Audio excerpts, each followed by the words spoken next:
2025-এর ৭৬তম প্রজাতন্ত্র দিবসের কুচকাওয়াজে পশ্চিমবঙ্গের ট্যাবলোতে মূল আকর্ষণ ছিল লক্ষ্মীর ভাণ্ডার।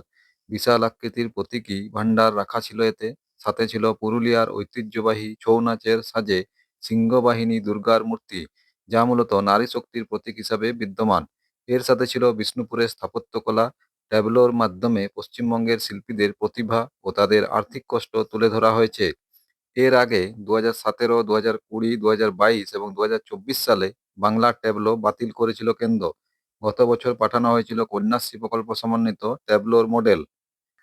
প্রতি বছর 26শে জানুয়ারি প্রজাতন্ত্র দিবসের কুচকাওয়াজের একটি গুরুত্বপূর্ণ অংশ হলো এই ট্যাবলো। কিন্তু এই ট্যাবলো কি, কিভাবে নির্বাচিত হয় তা কি জানেন? প্রজাতন্ত্র দিবসের ট্যাবলো হলো শৈল্পিক প্রদর্শন যা ভারতের সাংস্কৃতিক বৈচিত্র্য ও ঐতিহ্যকে বিভিন্ন থিমের দ্বারা উপস্থাপন করা হয়। এই চলমান প্রদর্শনীগুলি দেশের সমৃদ্ধ ঐতিহ্য এবং অগ্রগতির একটি চাক্ষুষ বর্ণনা প্রদান করে। প্রতিরক্ষা মন্ত্রক সমস্ত রাজ্য, কেন্দ্রশাসিত অঞ্চল এবং কেন্দ্রীয় মন্ত্রকের কাছ থেকে প্রস্তাবগুলির আমন্ত্রণ জানায়। শিল্প, সংস্কৃতি এবং স্থাপত্যের মতো ক্ষেত্রগুলির পেশাদারদের সমন্বয়ে একটি বিশেষজ্ঞ কমিটি এই জমাগুলির মূল্যায়ন করে। Thanks for watching and subscribe for more.